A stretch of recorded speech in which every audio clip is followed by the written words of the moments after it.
সালামু আলাইকুম রহমতুল্লাহ। সবাইকে 24 ঘন্টা বাংলাদেশের পর্দায় স্বাগত। আজ নবম রমজান। 24 ঘন্টা বাংলাদেশের নিয়মিত আয়োজন রমজান মাসের ফাজাইল ও মাসাইল নিয়ে আমরা আলোচনা করি। তো আজকে আমাদের আলোচনার বিষয় রমজান মাসের তারাবির নামাজ। প্রতিদিনের মতো উপস্থিত হয়েছেন আলোচক হিসেবে মোহাম্মদ আব্দুল ওহাব, মুফতি ও মুহাদ্দিস, Shaikh Zakaria Islamic research center, Dhaka. আমরা এখন চলে যাচ্ছি আমাদের অতিথির কাছে। আসসালামু আলাইকুম ওয়া রাহমাতুল্লাহি ওয়া বারাকাতুহু। ইন্নাল হামদুলিল্লাহ ওয়াসসালাতু লিওয়ালিয়িহা আম্মা বা'দ।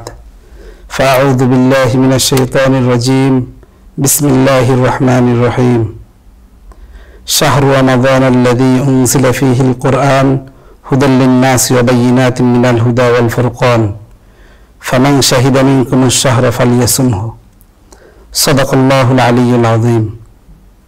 আলহামদুলিল্লাহ, আল্লাহ পাক রব্বুল আলামিনের অশেষ মেহেরবানি যে মহান রব্বুল আলামিন আমাদেরকে পবিত্র মাহে রমজানের নবম দিনে এসে উপনীত হওয়ার তৌফিক দান করছে।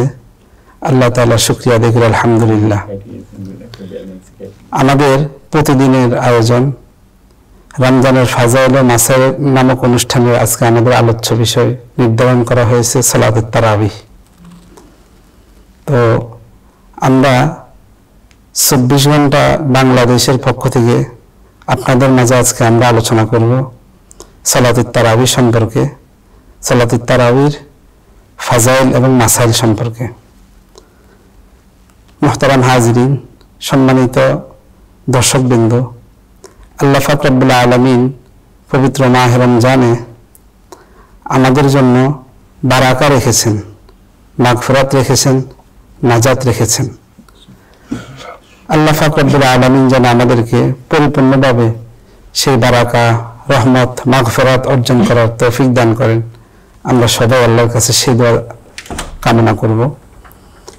বিশেষ করে 24 ঘন্টা পরিবার যারা আমাদেরকে সুন্দর আয়োজনের ব্যবস্থা করে দিয়েছেন, যাদের ব্যবস্থাপনায় আমরা দিনে 2-4টি কথা আলোচনা করার সুযোগ পেয়েছি এবং শোনার সুযোগ পেয়েছি, আল্লাহ পাক রব্বুল আলামিন আমাদেরকে উত্তরোত্তর তারাক্কি দান করুন।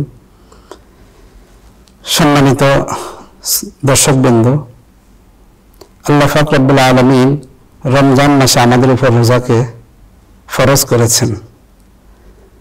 রাসূল করিম সাল্লাল্লাহু আলাইহি ওয়াসাল্লাম হাদিসে ফাকির মধ্যে ইরশাদ ফরমান, মান সামা রমাদানা ঈমানান ওয়া ইহতিসাবা গুফিরা লাহু মা তাকদ্দামা মিন যামবিক। আল্লাহ পাক রব্বুল আলামিন রমজান মাসের রোজা ফরজ করেছেন যে ব্যক্তি ইহতিসাব, ঈমান ইহতিসাব অর্থাৎ এই আকীদা বিশ্বাসের সাথে রমজান মাসের রোজা পালন করবে যে আল্লাহ পাক রব্বুল আলামিনের পক্ষ থেকে ফরজ বিধান এবং আল্লাহ পাকের পক্ষ থেকে সওয়াবের আশায় রমজানের রোজা পালন করবে, আল্লাহ পাক রব্বুল আলামিনের ঘোষণা, গুফিরা লাহু মা তাকদ্দামা মিন যামবিক। আল্লাহ পাক রব্বুল আলামিন তার সমস্ত গুনাহগুলো ক্ষমা করে দিবেন। সুবহানাল্লাহ। তো রমজানে কিভাবে আমরা মুক্তি পেতে পারি, কিভাবে আমরা সমস্ত গুনাহ থেকে নিষ্পাপ হতে পারি, আমরা সবাই সেই ব্যাপারে সচেষ্ট থাকব। এই একই হাদিসে বুখারী শরীফের 38 নম্বর হাদিস, এর পূর্বে 37 নম্বর হাদিসে রাসূল আরবি সাল্লাল্লাহু আলাইহি সাল্লাম বলেন, আন আবি হুরায়রা রাদিয়াল্লাহু তাআলা আন قال قال رسول الله صلى الله عليه وسلم من قام رمضان إيمانا واحتسابا غفر له ما تقدم من ذنبه। নাসাই শরীফের 2726 নম্বর হাদিসে রাসূল পাক সাল্লাল্লাহু আলাইহি সাল্লাম দুইটা জিনিসের সমন্বয়, দুই হাদিসের সমন্বয়, যেটা বুখারীতে 37 এবং 38 নম্বর হাদিসে এসেছে, ওই বিষয়টা নাসাই শরীফের একই হাদিসের মধ্যে উল্লেখ আছে। রাসূল করিম সাল্লাল্লাহু আলাইহি সাল্লাম বলেন, ইন্নাল্লাহ ফারাদা আলাইকুমুস সিয়াম ওয়া সামানতু লাকুমুল কিয়াম ফামান সামা ওয়া কামা ঈমানান ওয়া ইহতিসাবা খারাজা মিন যুনুবিহি কায়াউমিন ওয়ালাদাতহু উম্মুহু। রাসূল করিম সাল্লাল্লাহু আলাইহি সাল্লাম বলেন, আল্লাহ তাআলা উম্মতের উপর রমজানের রোজাকে ফরজ করেছেন, আর আমি তাদের উপর সালাতুত তারাবিকে সুন্নত করেছি। সুতরাং আমার যে উম্মত রমজানের দিনের বেলায় রোজা রাখবে এবং রাত্রে সালাতুত তারাবি আদায় করবে, আল্লাহ পাক রব্বুল আলামিন তাকে এমনভাবে নিষ্পাপ করবেন যেমনিভাবে একটা নবজাতক মায়ের পেট থেকে ভূমিষ্ঠ হলে যেমনিভাবে তার কোনো গুনাহ থাকে না, আল্লাহ পাক রব্বুল আলামিন তাকে তেমন করে দিবেন। সুবহানাল্লাহ। তো এই জিনিসটা রাসূল করিম সাল্লাল্লাহু আলাইহি সাল্লাম দুই জিনিসের সমন্বয়ে ঘোষণা দিয়েছেন। বিষয়টা কি? ইন্নাল্লাহ ফারাদা আলাইকুমুস সিয়াম ওয়া সামানতু লাকুমুল কিয়াম ফামান সামা ওয়া কামা ঈমানান ওয়া ইহতিসাবা গুফিরা লাহু মা তাকাদ্দামা মিন যামবিক। অন্য রাওয়াতের মধ্যে আছে খারাজা মিন যুনুবিহি কায়ামিন ওয়ালাদাতহু উম্মু। আল্লাহ পাক রব্বুল আলামিন তার সমস্ত গুনাহগুলো ক্ষমা করে দিবেন। তো আমরা রমজানের রোজা রাখবো, রাত্রিবেলা তারাবির নামাজের প্রতি যত্নশীল হব, তাহলেই আমরা এই ক্ষমার সুসংবাদ প্রাপ্ত হব। তো রাত্রে তারাবির নামাজ আমরা পড়ব, এটা আসলে অনেক বড় কঠিন কাজ। আমরা যদি একটু চিন্তা করি, রমজানে সারাদিন রোজা রাখার পরে তারাবির সালাত আদায় করা, এটা এক ধরনের এই উন্নত মুহাম্মাদিয়ার জন্য সেনাবাহিনীর ট্রেনিংয়ের মতোই, যে সে তার বিশ্রাম থাকবে না। কারণ রমজান হলো মুমিনের জন্য ইবাদতের বসন্তকাল বলা হয় ইবাদতের। এজন্য সর্বোচ্চ চেষ্টা করব আমরা তারাবির নামাজকে আদায় করার জন্য।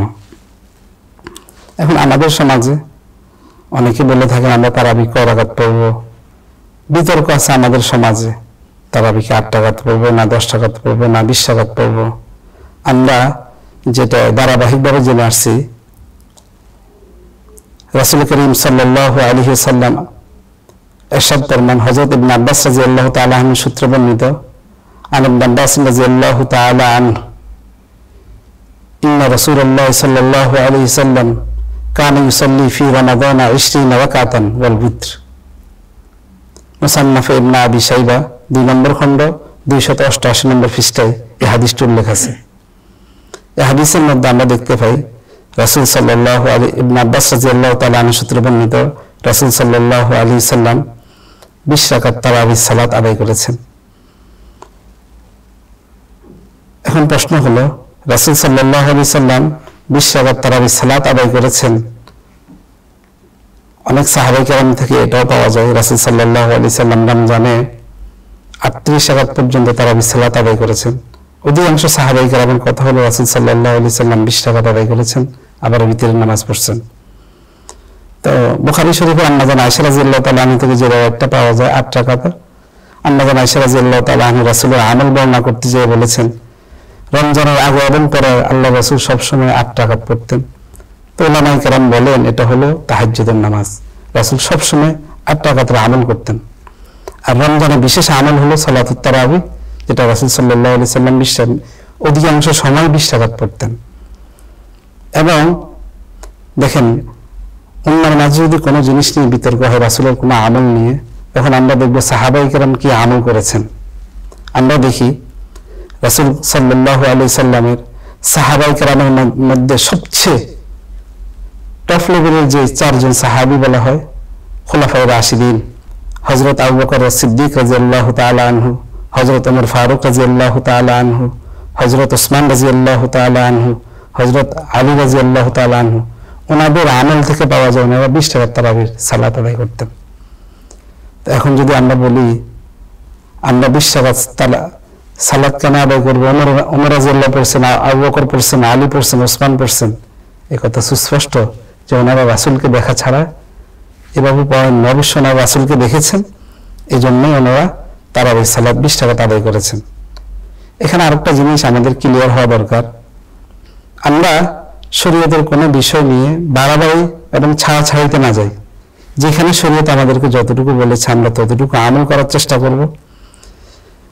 আল্লাহ পাক রব্বুল আলামিন 2য় পারা 1ম পৃষ্ঠায় সূরা বাকারাতে উল্লেখ আছে, ওয়াকাযালিকা জাআলনাকুম উম্মাতান ওয়াসাত, আমি উম্মতকে মধ্যমপন্থী উম্মত হিসেবে আমি দুনিয়াতে প্রেরণ করেছি।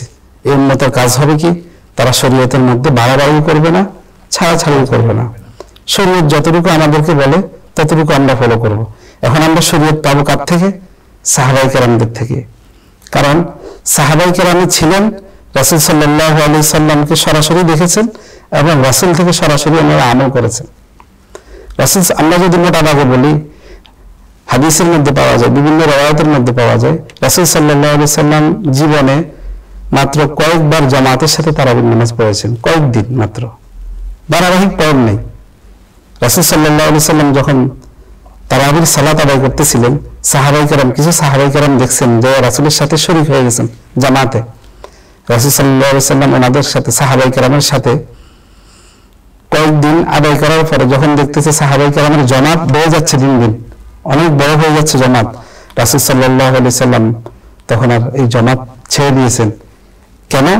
বলছেন যদি আমি এইভাবে এটার উপর যদি কন্টিনিউ করতে থাকি, তাহলে যদি উম্মার উপর ফরজ হয়ে যায়, তখন আমার উম্মতের জন্য তারাবির সালাত 20 টাকা আদায় করা কঠিন হয়ে যাবে, তখন উম্মত বিপদে পড়ে যাবে। আমি চাই না আমার উম্মত কষ্ট পাবে। তখন রাসূল সাল্লাল্লাহু আলাইহি ওয়াসাল্লাম নিষেধ করছেন, তোমরা তোমাদের মতো করে সালাত আদায় করো। তো রাসূল সাল্লাল্লাহু আলাইহি সাল্লাম জীবনে কয়েকদিন জামাতের সাথে তারাবির সালাত আদায় করেছেন। তাই তারাবির সালাত জামাতে আদায় করা সুন্নাত, এতে কোনো সন্দেহ নেই। কিন্তু কয় রাকাত আমরা আদায় করব, এই বিষয়ে যদি আমরা বলি, সাহাবায়ে কেরামের আমল থেকে আমরা পাই, সাহাবায়ে কেরাম 20 রাকাত পড়েছেন। বিশেষ করে আমাদের মাঝে যে তারাবির সালাত জামাতে পড়ার যে ধারাবাহিকতা চলে আসছে, এটা কোথা থেকে আসলো, আমরা কোথায় থেকে পেলাম? আমরা যদি ইতিহাস দেখি, রাসূল সাল্লাল্লাহু আলাইহি সাল্লামের ওফাতের পরে হযরত আবু বকর সিদ্দিক রাদিয়াল্লাহু তাআলা আনহুর জামানায় তারাবি 20 রাকাত পড়া হতো, কিন্তু এইভাবে জামাতের সিস্টেম ছিল না, ছোট ছোট জামাত করে আদায় করা হতো মসজিদে।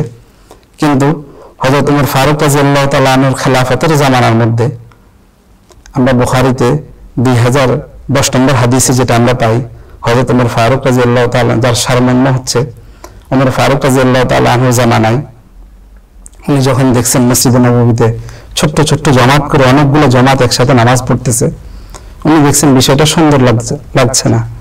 তাই তিনি সাহাবায়ে কেরামকে ডাকলেন, ডাকিয়া সাহাবায়ে কেরামের মধ্যে জলিল কদর সাহাবী হযরত উবাই ইবনে কাব রাদিয়াল্লাহু তাআলা আনহুকে ডাকলেন, ডাকিয়া ওনাকে ইমাম বানাইয়া সমস্ত সাহাবায়ে কেরামকে বললেন, তোমরা উবাই ইবনে কাবের পিছনে নামাজ পড়ো। এক জামাত করে দিয়েছেন মসজিদে নববীতে। এই হযরত ওমর ফারুক রাদিয়াল্লাহু তাআলা আনহুর জামানা থেকে এখন পর্যন্ত তারাবির নামাজ এভাবে জামাতের সাথে চলে আসছে। এখন কেউ যদি বলে এটা তো রাসূল সাল্লাল্লাহু আলাইহি সাল্লাম চালু করেন নাই, ওমর রাদিয়াল্লাহু তাআলা আনহু চালু করছেন, তাই এটা বিদআত, আল্লাহ ইয়াযু বিল্লাহ, এটা মারাত্মক ধরনের অপরাধ। ওমর ফারুক রাদিয়াল্লাহু তাআলা আনহুর মতো ব্যক্তির ব্যাপারে এই ধরনের কথা বলা মানানসই না।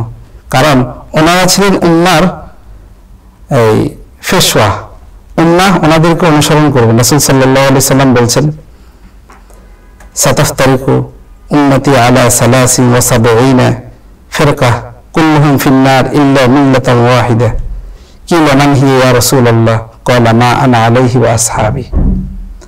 আমার উম্মতের মধ্যে 73টা ভাগ হবে, তার মধ্যে থেকে একমাত্র একটা দল হবে জান্নাতি। সাহাবায়ে কেরাম প্রশ্ন করছেন, ইয়া রাসূলুল্লাহ, ওই জামাত কি হবে? মান হিয়া ইয়া রাসূলুল্লাহ, তারা কারা? যারা নাজাত প্রাপ্ত হবে, পরকালে মুক্তি পাবে, ওই জামাত কারা? রাসূল সাল্লাল্লাহু আলাইহি সাল্লাম বলছেন, মা আনা আলাইহি ওয়া আসহাবি, আমি এবং আমার সাহাবায়ে কেরামের অনুসৃত পথ যারা অনুসরণ করবে তারাই পরকালে জান্নাতি হবে। অর্থাৎ আমার পথ আর আমার সাহাবীদের পথ।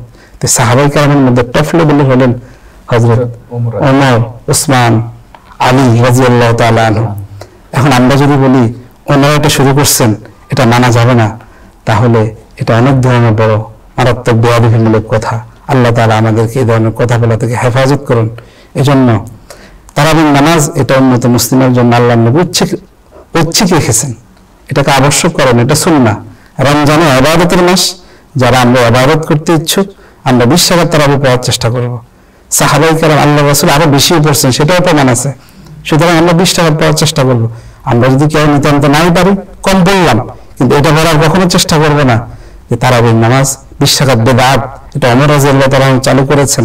এই ধরনের কথা বলা এটা মারাত্মক ধরনের অপরাধ। আমরা আল্লাহ তাআলা আমাদেরকে এই ধরনের কথা বলা থেকে হেফাজত করুন। কারণ আমরা দেখে থাকবো মুসান্নিফ আবি শাইবা 2 নম্বর খণ্ড 288 নম্বর পৃষ্ঠা, তারপরে নাসাই শরীফের 4288 নম্বর হাদিস সুস্পষ্টভাবে বর্ণিত আছে, হযরত ওমর ফারুক রাদিয়াল্লাহু তাআলা আনহুর আমল এবং রাসূল করিম সাল্লাল্লাহু আলাইহি সাল্লামের আমল এবং বুখারী শরীফের 2010 নম্বর হাদিস, হযরত ওমর ফারুক রাদিয়াল্লাহু তাআলা আনহু এই জামাতকে চালু করেছেন। এজন্য আমরা এই ধরনের কথা বলবো না। আমার যদি ভালো না লাগে, আমার শরীরে না কাটে, আমি কম পড়বো, কিন্তু এই কথা বলার চেষ্টা করবো না যে তারাবির নামাজ 20 রাকাত বেদাত, এই কথা বলার আমরা চেষ্টা করবো না। আল্লাহ তাআলা আমাদের সবাইকে সঠিক বুঝ দান করুন। সাথে সাথে আমি আরেকটা কথা বলবো, একটা লজিক বলবো, সেটা হলো, দেখেন সিম্পল একটা কথা, মনে করেন এখানে বাংলা মোটর থেকে এয়ারপোর্ট যাওয়ার ভাড়া, একজন আমাকে প্রশ্ন করলো, ভাই ভাড়া কত? আমি বললাম 20 টাকা। 20 টাকা দিয়ে আপনি এয়ারপোর্ট যেতে পারবেন। আপনাকে জিজ্ঞেস করবো, ভাই ভাড়া কত? আপনি বললেন 10 টাকা। এখন যে ভাই প্রশ্ন করলো কত টাকা ভাড়া, উনি দুইটা তথ্য পেলেন, এক তথ্য হলো 20 টাকা, আর এক তথ্য হলো 10 টাকা। এখন প্রশ্ন হলো, যদি যিনি জিজ্ঞাসা করছেন উনি যদি 20 টাকা নিয়ে যান, উনি যদি 20 টাকা নিয়ে যদি রওনা হন, তাহলে কি উনি লাভবান হবেন না ক্ষতির সম্মুখীন হবেন? প্রশ্ন হলো সেটা। বিষয়টা যদি একটু খুলে বলি, আমি বললাম 20 টাকা, উনি 20 টাকা পকেটে নিয়ে গেলেন। যদি আপনার কথা অনুযায়ী 10 টাকাই হলো, উনি 10 টাকা দিয়ে জায়গায় চলে গেলেন, আর 10 টাকা ওনার পকেটে রিজার্ভ আছে, উনি কিছু খেতে পারবেন এয়ারপোর্ট গিয়ে। কিন্তু যদি আপনার কথা মতো 10 টাকা নিয়ে উনি বেরিয়ে গেল, আর আসলে ভাড়া হলো 20 টাকা, তাহলে উনি কিন্তু এয়ারপোর্ট যেতে পারবেন না। এই কথার জন্যই বলা, তারাবির নামাজ কোন কোন ভাই বলে থাকেন 8 টাকা, হাদিসের মধ্যে পাওয়া যায় 20 টাকা, হাদিসের মধ্যে পাওয়া যায় 20 টাকা। এখন যদি বাস্তবে যদি 20 টাকাতে হয়ে থাকে, যে ভাইরা বলছেন 8 টাকা, পরকালে যদি 20 টাকা হিসাবে যদি তারাবির সালাতকে কাউন্ট করা হয়, বাকি 12 টাকা আমি কোথায় পাবো? বললাম 8 টাকা। যারা বলে কিছুক্ষণের জন্য মেনে নেবেন, যারা বলেন 8 টাকা, 8 টাকাতে হলো, কিন্তু যারা বলছেন 20 টাকা, যদি 20 টাকা আমি পড়ি তাহলে তো আমি ঠকি নেই, বাকি 12 টাকা আমার নফল হিসাবে আমার আমল নামার মধ্যে থেকে গেল। এটার কারণে বিনিময়ে আমি আল্লাহর কাছে পেয়ে যাব। কিন্তু এই জন্য আমরা ছাড় বিষয়ে খুব হুঁশিয়ার। আমরা কষ্ট হলে আমি না করতে পারি, কিন্তু আমাদেরকে খেয়াল রাখতে হবে, যদি পরকালে আল্লাহ তাআলা যদি রাসূলের আমলের সাথে মিলে যদি 20 টাকা যদি কাউন্ট করেন তারাবির সালাত, আমি যদি 8 টাকা পড়ে থাকি, তখন আমার কি হবে? আর যদি 8 টাকাতে হয়, তাহলে আমি তো 20 টাকা পড়ছি, 8 টাকা আমার তারাবিতে কাউন্ট হলো, বাকি 12 টাকা আমার নফল হিসেবে থাকবে, আমার আমল নামাটা আল্লাহ বাড়ি হবে। এই জন্য আমরা ইবাদতের ক্ষেত্রে সতর্কতা অবলম্বন করার চেষ্টা করবো। হ্যাঁ, বিশেষ করে ইবাদতের মাস আমরা কার্পণ্য করবো না। আল্লাহ পাক রব্বুল আলামিন আমাদের সবাইকে সঠিক বুঝ দান করুন। এখানে আমি বিতর্কে যাচ্ছি না, আমি একটু বুঝার জন্য কথাটা বললাম। আমাদের এক ভাই আমাদের কাছে প্রশ্ন করছেন, যেহেতু আমরা জানি তারাবির নামাজ সুন্নাত, তো এই তারাবির নামাজ যদি আমরা না পড়ি তাহলে কি রোজা হবে? মাশাআল্লাহ, অত্যন্ত চমৎকার প্রশ্ন। দেখেন, আমাদের সমাজে আমরা শরীয়ত সম্পর্কে অনেক বিষয় না জানার কারণে অনেক ভুল করে থাকি। অনেক ভাইকে দেখা যায়, ভাই রোজা রাখেননি কেন? বলে ভাই তারাবি পড়তে পারিনি, তাই রোজা রাখিনি। এটা হলো কি শুধুমাত্র একটা সিম্পল মাসলা না জানা থাকার কারণে। তারাবির নামাজ হলো শরীয়তের মধ্যে উম্মাহর জন্য ঐচ্ছিক বিষয়, সে পড়লে পরকালে সওয়াব পাবে। রমজান ইবাদতের মাস, তাই তারাবির নামাজ কোনো বিশেষ ওজন না থাকলে ছেড়ে দেওয়া কোনো মুমিন মুসলমানের জন্য এটা কাম্য না। সর্বোচ্চ চেষ্টা করে আমরা তারাবির সালাত আদায় করার জন্য, কিন্তু কোনো কারণে যদি আমি পড়তে না পারছি, তাহলে এর জন্য আমি রোজা রাখবো না, বিষয়টা এমন না। আমি তারাবির সালাত যদি আদায় নাও করতে পারি, আমার সিয়াম পালনে কোনো সমস্যা নেই, আমার সিয়াম পালন হয়ে যাবে। কিন্তু তারাবির সালাত আদায় করি নাই, এই অজুহাতে আমরা কখনো সিয়াম পালন ছাড়বো না, কারণ সিয়াম হলো ফরজ, তারাবির সালাত হলো সুন্নাত। এই জন্য সুন্নাত আদায় করতে পারিনি বিধায় আমি ফরজ পড়বো না, বিষয়টা হাস্যকর। তো কেউ যদি প্রশ্ন করা হবে, আপনি জোহরের নামাজ পড়েন না কেন? জোহরের নামাজ 4 রাকাত, তাহলে আমি আগে সুন্নাত পড়তে পারিনি, তাই ফরজ পড়িনি। এটা যেমন হাস্যকর, ঠিক তেমনি ভাবে আমি তারাবি পড়তে পারিনি, তাই সিয়াম রাখবো না, বিষয়টা এমন না। আল্লাহ তাআলা আমাদেরকে বুঝার তৌফিক দান করুন। আমাদের কাছে আরেক বোন প্রশ্ন করছেন যে অনেক মসজিদে সূরা তারাবি পড়া হয় এবং অনেক মসজিদে হচ্ছে খতম তারাবি পড়া হয়, তো এই ক্ষেত্রে হচ্ছে আসলে নিয়মটা কোনটা? কেউ বলে যে হচ্ছে খতম তারাবি না পড়লে তারাবি হবে না, কেউ বলে যে সেই ক্ষেত্রে হচ্ছে কোনো বাধ্যবাধকতা নেই, এই বিষয়টি যদি ক্লিয়ার করতেন। দেখেন, আমাদের সমাজে দুই ধরনের জামাত চালু আছে তারাবির নামাজের। একটা হলো খাতম তারাবি। তারাবি যেহেতু আল্লাহ তাআলা সূরা বাকারার 185 নম্বর আয়াতের মধ্যে বলেন, শাহরু রমাদান আল্লাযী উনজিলা ফীহিল কুরআন, আমি এই রমজান মাসে কোরআন নাজিল করেছি। তাহলে এর দ্বারা বোঝা যায় রমজান হলো কোরআন অবতীর্ণের মাস। এজন্য আমরা অনেকেই কোরআন দেখে পড়তে পারি না, আবার অনেকেই দেখে পড়তে পারলে ব্যস্ততার কারণে পড়ার সুযোগ হয় না। তো যাক, আলহামদুলিল্লাহ আমাদের দেশের সমাজে মসজিদগুলোতে খতম তারাবির একটা ধারাবাহিকতা চালু আছে। এর দ্বারা কি ফায়দা? এর দ্বারা ফায়দা হলো আমরা যারা কোরআন পড়তে পারি না, কমাস কম আমি যদি 30 দিন যদি কন্টিনিউ তারাবি পড়ি, 28 দিনে খতম হয় সাধারণত আমাদের দেশে। তা আমি যদি কন্টিনিউ চালু থাকি, আমার তারাবির সালাত আদায় হলো, প্লাস আমার এক খতম কোরআনের সওয়াব আমার আমলনামায় চলে আসলো, যোগ হয়ে গেল। এই জন্য খতম তারাবি পড়া এটা আলাদা সুন্নাহ। তারাবির নামাজ একটা স্বতন্ত্র সুন্নত ইবাদত, এটা আমি পার্সোনালি পড়তে পারবো, জমাতে পড়া উত্তম। আমরা যারা জমাতে পড়তে পারবো না, আমরা নিজে একাকী পড়ার চেষ্টা করব।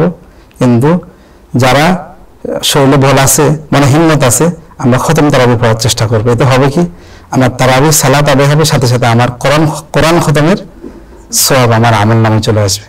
এটা হলো এই ক্ষেত্রে তাহলে কোনো বাধ্যবাধকতা না, কোনো বাধ্যবাধকতা যে যেভাবে পারে এবং যে খতম তারাবি পড়বে তার সওয়াব বেশি হবে, এবং যে সূরা তারাবি পড়বে তার সবটা পরিমাণটা একটু কম হবে। জি। আরেকটা বিষয় বললেন যে হাদিসের বিষয়টা, তো এই জাল হাদিস থেকে বাঁচার উপায়টা কি যদি বলতেন। আসলে মূলত হাদিস তো জাল হয় না, জাল যেটা সেটা হাদিস না। আমাদের কাছে এই জিনিসটা বুঝতে হবে, ক্লিয়ার হতে হবে। যেটা জাল সেটা হাদিস না, আবার যেটা হাদিস সেটা কখনো জাল হয় না। জাল সেটা হলো হাদিসের নামে যদি কোনো কথা যদি চালিয়ে দেওয়া হয়, এটাকে জাল বলা হয়। মানে হাদিসকে রেফারেন্স হাদিসে দেওয়া হয়েছে, কিন্তু মূলত জিনিসটা হাদিস না। এই জন্য আমাদের সমাজে এটা প্রচলিত যে জাল হাদিস। আসলে হাদিস, রাসূলের হাদিস কখনো কি হয় না, জাল হয় না। কিন্তু যে কথাটা রাসূলের হাদিস নামে চালিয়ে দেওয়া হয়েছে, এটা কখনো হাদিস না, এটা সম্পূর্ণ মিথ্যা এবং ভুল তথ্য ছড়ানোর জন্য এটা প্রচার করা হয়। এই জন্য আমরা জাল হাদিসের, যেটা আমরা বলে থাকি জাল হাদিস বা হাদিসের নামে যে সমস্ত কথাগুলো সমাজে চালিয়ে দেওয়া হয়, এগুলো আমরা মুহাক্কিক উলামায়ে কেরাম থেকে জেনে নেব। এবং বিশেষ করে আমাদের এই ক্ষেত্রে আমাদের বর্তমান বাইতুল মুকাররমের খতিব মুফতি আব্দুল মালিক দামাত বরকাতুহুর লিখিত কিতাব আছে, বাংলা 2 খণ্ডে এটা চাপছে। এইসব হাদিস নয়, এই নামে এইসব হাদিস নয়। আমাদের সমাজে প্রচলিত যে সমস্ত হাদিসের নামে কথাগুলো চালু আছে, এগুলো উনি একটা সুন্দর 2 খণ্ডে একটা বই লিখেছেন, নাম হলো এইসব হাদিস নয়। আমরা এটা সংগ্রহ করার চেষ্টা করব, ইনশাআল্লাহ আমরা এই সম্পর্কে ভালো ধারণা পাবো। আল্লাহ পাক রব্বুল আলামিন আমাদের সবাইকে তৌফিক দান করুন। সবাইকে ধন্যবাদ। 24 ঘন্টা বাংলাদেশের এই রমজান মাসের ফাজাইল ও মাসাইল মনোযোগ সহকারে শোনার জন্য। আমরা আগামীকাল আবারও কোনো সাবজেক্ট নিয়ে আপনাদের সামনে উপস্থিত হব। আসসালামু আলাইকুম ওয়া রাহমাতুল্লাহ।